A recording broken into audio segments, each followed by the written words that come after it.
Olá pessoal, sejam bem-vindos ao nosso canal. Agora nós estamos entrando aqui numa fase de revisão e hoje nós vamos começar aqui pela área de ciências humanas. E antes de a gente entrar na revisão propriamente dita, eu vou estar passando aqui algumas orientações para você. Quem teve a oportunidade de já resolver alguma prova dos anos anteriores de ciências humanas, pôde notar que essa é uma área que tem bastante questões de interpretação de texto. A maioria são questões que a gente encontra a resposta na própria questão, no próprio enunciado, no próprio texto. Então, vou deixar aqui uma dica para você. Nas questões de ciências humanas, tenha o hábito de ler o enunciado com bastante atenção para você ver que assunto está cobrando, o que ele está querendo de você. Depois vá lá no texto, leia esse texto com muita atenção e procure encontrar as respostas. Tente também eliminar alternativas que são bastante coerentes. Então, dessa maneira, utilizando essa dica, você vai conseguir acertar muitas questões da prova da área de ciências humanas. A área de ciências humanas é composta por história, geografia, filosofia e sociologia. Mas as questões de filosofia e sociologia, na sua maioria, também são questões de interpretação de texto.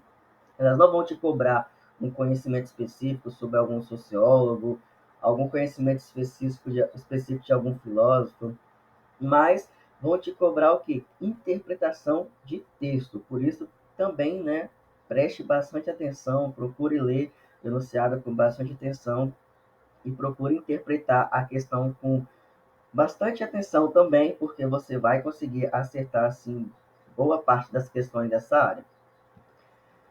Mas também temos aqui o top 5, que são aqui os assuntos que são mais cobrados aqui nessa área de ciências humanas, que a primeira é cultura, memória e identidade, depois cidadania e democracia, depois relação do homem com o trabalho, depois relação do homem com o ambiente e depois desenvolvimento tecnológico. Aqui na nossa revisão, nós vamos utilizar a seguinte metodologia. Eu vou estar explicando de forma bem rápida cada tópico desse, vou estar fazendo uma explicação bem sucinta e depois eu vou estar trazendo aqui uma questão dos anos anteriores para a gente ter uma ideia de como esse assunto pode ser cobrado. Então, não dá tempo de a gente explicar cada assunto com muitos detalhes, cada tópico, até porque também não é muito a minha área, que o meu foco é mais estar ajudando vocês, minha área mais é exatas, né, matemática, mas eu estou trazendo essas revisões aqui a pedido de alguns alunos lá do Instagram. Então, nós vamos estar vendo aqui cada tópico, cada assunto desse de uma explicação bem rápida, bem sucinta, porque a ideia aqui, pessoal, é você adquirir uma base teórica para que você tenha condições de, com essa base, responder a maioria das questões que vão cair na sua prova. É claro que outros assuntos podem ser cobrados, mas o que nós estamos trazendo aqui, de forma a tornar essa revisão mais rápida e mais prática, são esses assuntos principais. Então, claro que outros assuntos podem ser cobrados, mas estudando esses assuntos aqui, você vai ter condições de tirar pelo menos, né, a nota mínima. Então, vamos lá começar aqui com o primeiro assunto de hoje, que é cultura, memória e identidade. Esses assuntos, eles não vão ser cobrados diretamente de você. Não vai ter uma questão perguntando o que é cultura, o que é memória, o que é identidade. Mas, sabendo os conceitos, isso vai te dar uma base teórica para saber interpretar uma questão e, consequentemente, garantir assim mais um pontinho rumo à sua aprovação. Então, vamos entender o que é cultura. A cultura, ela é um conjunto de valores, crenças e costumes que caracterizam um grupo, uma sociedade. Aqui em cada região do Brasil, cada região vai ter os seus costumes. Eu, por exemplo, que sou aqui do Espírito Santo, a gente é bastante conhecido pela muqueca capixaba, mas se você for na Bahia, em outras regiões lá no sul, você vai ver embora a gente viva aqui no mesmo país, nós vamos ver conjuntos de crenças e costumes variados. Isso é o que forma a cultura de um povo, de uma sociedade. Aqui no Brasil, nós somos conhecidos como o país do futebol, também pelo carnaval, mas na Espanha, né, eles são conhecidos pelo Flamengo e pela corrida de touros.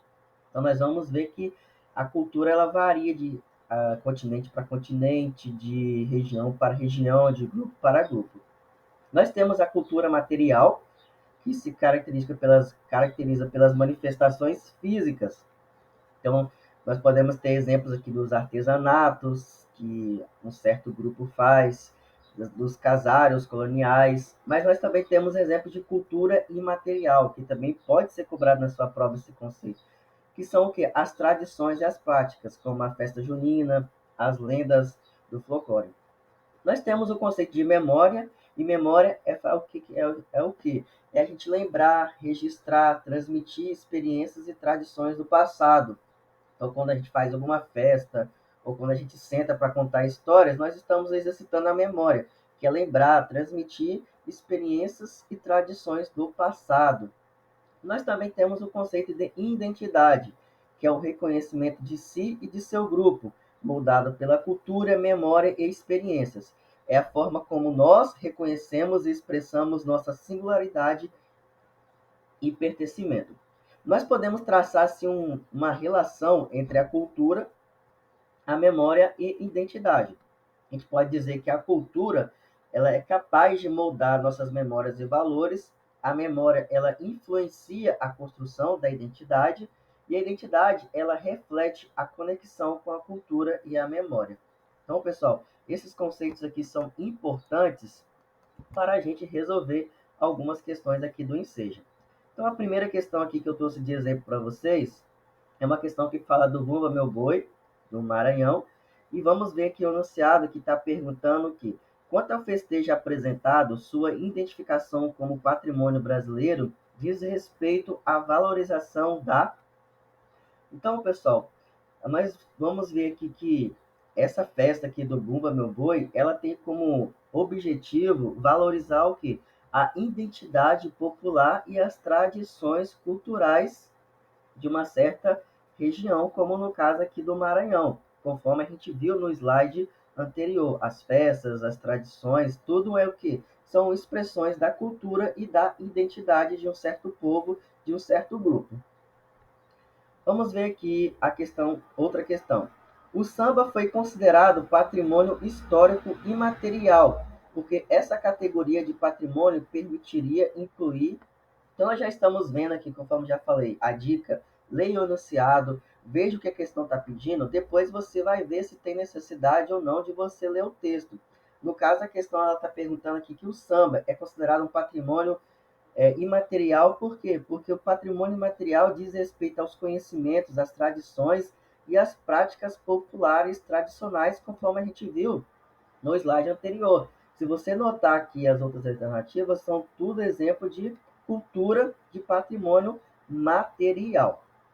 Vamos aqui para o nosso próximo assunto. Conforme eu já falei, né, nós vamos ver a explicação de forma bem rápida, uma questão, porque a gente precisa aqui acelerar a nossa revisão. Então, tópico 2 aqui, cidadania e democracia. Vamos entender o que é cidadania, vamos entender o que é democracia. Cidadania é o direito, conforme diz aqui o nosso slide, direito ao exercício de participar ativamente da sociedade, tendo seus direitos civis, políticos e sociais reconhecidos e garantidos. Um exemplo é quando nós exercemos o nosso direito ao voto. Então, a gente participa ativamente das decisões da sociedade, exercendo assim os nossos direitos políticos. O que vem a ser democracia? Democracia é um sistema de governo onde o poder é exercido pelo povo, seja diretamente ou através de representantes eleitos, garantindo liberdades e direitos individuais. Então, diferente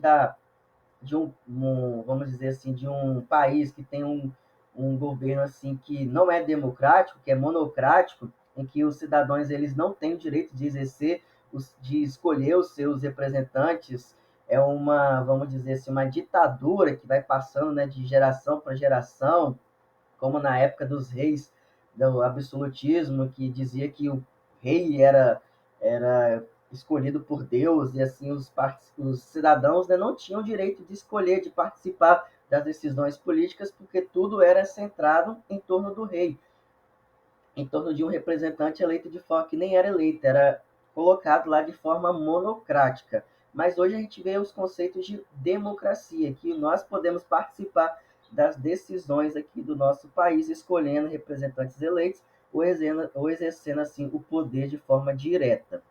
Existe uma relação entre a democracia e a cidadania, e que a gente vê que a cidadania é o pilar fundamental da democracia.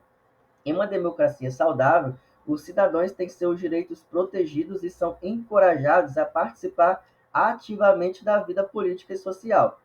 A democracia, por sua vez, ela proporciona um ambiente para que a cidadania plena seja alcançada, garantindo os direitos e liberdades de cada indivíduo. Vamos ver então como que esses conceitos podem ser cobrados aqui numa questão do ensejo. Então nós vamos ver aqui, vamos ver o enunciado, o que a questão está querendo cobrar de nós. A composição do órgão citado no texto atende a um princípio democrático ao. Então a gente tem que procurar aqui que órgão é esse, segundo aqui o nosso comando da questão, e procurar um princípio democrático nesse órgão. Então vamos ver aqui, ó. O Conselho Nacional de Saúde é formado por 48 conselheiros titulares e seus respectivos primeiro e segundo suplentes, representantes de associações e movimentos sociais de usuários do Sistema Único de Saúde, entidades de profissionais de saúde, de prestadores de serviço, empresariais da área da saúde, comunidade científica e o governo federal. Então, pessoal, a gente vê aqui uma pluralidade de pessoas, representantes aqui nesse conselho, representantes de associações, entidades de profissionais de civil, prestadores de serviço, empresariais da área da saúde, comunidade científica. Então, nós vamos ver que tudo isso, pessoal, vai nos levar a assegurar o princípio democrático ao fazer o quê? Ao fazer que a sociedade, a sociedade civil seja colocada aqui nesse conselho para fazer o quê? Para representar o povo, para também dar suas ideias, para também tomar decisões juntamente, tudo isso fazendo o quê? Um princípio democrático. Então, quando a gente assegura a participação da sociedade civil num certo conselho, a gente garante, né, que esteja acontecendo ali uma certa democracia, um certo princípio democrático. Por isso que o nosso gabarito aqui é a letra B. Agora nós vamos ver um outro tópico, como nós já estamos sempre falando para vocês. A ideia aqui é eu estar passando os conceitos de forma bem prática, bem rápida, vendo uma questão, porque não dá tempo de a gente ficar explicando os assuntos com todos os detalhes. Então nós vamos ver aqui que a relação do homem com o trabalho, ela vai variando ao longo do tempo. Então na época do homem primitivo, nós vamos ver o homem caçando, pescando, tudo isso com o objetivo aqui de sobreviver. Então, o trabalho estava nessa época mais ligado à sobrevivência. Já na época da Revolução Agrícola, nós vamos ver o homem passando a cultivar a terra, a praticar a agricultura, domesticar animais, passando a adotar uma vida mais de forma mais sedentária, né, sem ficar mudando de lugar para lugar. Nós vamos ver a Revolução Industrial trazendo assim, grandes transformações também na sociedade, com a mecanização, que vai transformar a natureza do trabalho, vai introduzir o homem ao ambiente fabril, a produção em massa. Então, nós vamos ver a migração do homem do campo para a cidade e sendo exposto, né, a novas condições de trabalho, a novas formas de trabalho, produção em massa, conforme nós já falamos, produzir mais em menos tempo, e vários conceitos vão formando assim, vão mudando a relação do homem com o trabalho. E agora nós vamos vendo aqui que nós estamos no tempo da era digital, em que o trabalho está se tornando cada vez mais informatizado e flexível, mudando e trazendo novos conceitos, como home office, trazendo novas formas de relações para o homem. Então, nós vamos ver que hoje é necessário ter mais qualificações, a gente vê, assim, o homem sendo transformado, porque a tecnologia, a informatização, ela nos leva a substituir trabalhos que antes eram incontestáveis por trabalhos que agora são feitos por máquinas, por softwares. Então, agora a gente já vê como precisando aprender, ao invés de ser aquele trabalho, né, de braçal, agora a gente vai ver o homem precisando se qualificar, precisando dominar a tecnologia, a informática. Então, nós vamos ver aqui que o trabalho ele vai se tornando cada vez mais informatizado. Nós vamos ver também falando assim a respeito da relação do homem com o trabalho quanto aos direitos trabalhistas. Nós vamos ver que antes os homens eles tinham, os trabalhadores tinham poucas proteções, mas com o avanço, com as lutas sociais, a gente vai ver se surgir as primeiras leis, vindo conceitos assim, coisas como fundo de garantia de tempo de serviço, férias, previdência social, tudo isso com as lutas, os direitos trabalhistas que a gente vai conseguindo assim ao longo do tempo. Nós vamos ver também as mulheres no trabalho, que antes eram relegadas a trabalhos domésticos, mas agora elas vêm lutando, né, por condições de trabalho iguais, por salários iguais. Então, tudo isso, pessoal, vai nos levar, né, a uma mudança, a uma evolução e aqui uma relação do homem ao longo da história com o trabalho. Então, como que isso pode cair, ser cobrado aqui na nossa prova do ensejo? Vamos ler aqui o nosso enunciado.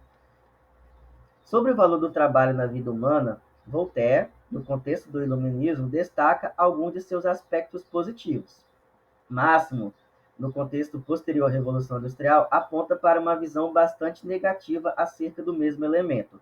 Dessa forma, a diferença do segundo autor em relação ao primeiro se deve ao fato de que, após a Revolução Industrial, então a gente tem que ler esses textos para entender a diferença de entendimento dos dois autores quanto à visão deles acerca do trabalho.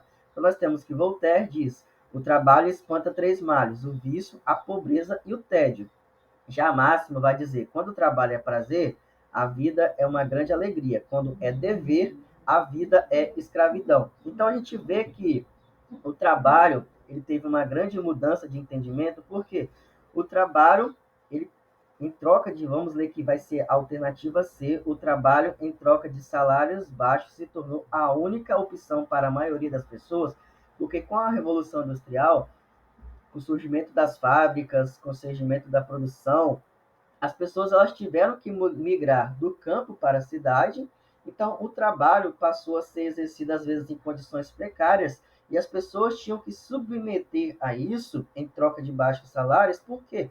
Porque era a única opção que elas tinham, as condições de trabalho, as condições de sobrevivência agora elas passaram, começaram a se migrar do campo para a cidade. Então por isso que a nossa resposta aqui vai ser a letra C. Vamos ver aqui a relação do homem com o ambiente, que também vai tendo assim, mudanças ao longo do tempo. Se antes existia alguma harmonia com o homem vivendo em paz assim com a natureza, tirando dela apenas o necessário para sobreviver, com a Revolução Industrial, conforme a gente já falou, nós vamos ver que o avanço tecnológico, a migração do campo para a cidade, a urbanização, vai trazer um certo progresso, mas também poluição, vai perturbar o equilíbrio ecológico. Agora, na era moderna, a gente já vê uma relação do homem com o ambiente em uma questão de consumismo, de exploração desenfreada, que vão levar a problemas significativos, como desmatamento, poluição e extinção de espécies. Isso vai trazer impactos e também responsabilidade para nós, porque o homem moldou o ambiente conforme as suas necessidades, mas muitas vezes ele fez isso sem considerar a questão da sustentabilidade, que é pensar nas gerações futuras. Então, a atual era demanda da gente consciência e ações voltadas para preservação e recuperação ambiental. Então, agora a gente precisa voltar a pensar no futuro para que a gente possa se relacionar de forma melhor com o ambiente, procurando preservar a natureza e as futuras gerações. Então, como que isso pode cair aqui na sua prova? Vamos ver aqui o enunciado, que vai falar o seguinte: a relação entre sociedade e espaço apresentado na letra da canção caracteriza-se pela ação de. Então, vamos ler aqui esse poema e vamos ver como que a relação da sociedade com do homem com o espaço, do homem com o ambiente, ela pode ser caracterizada aqui nessa canção, nesse poema. Quem é dono desse beco? Quem é dono desse espaço? De quem é esse edifício?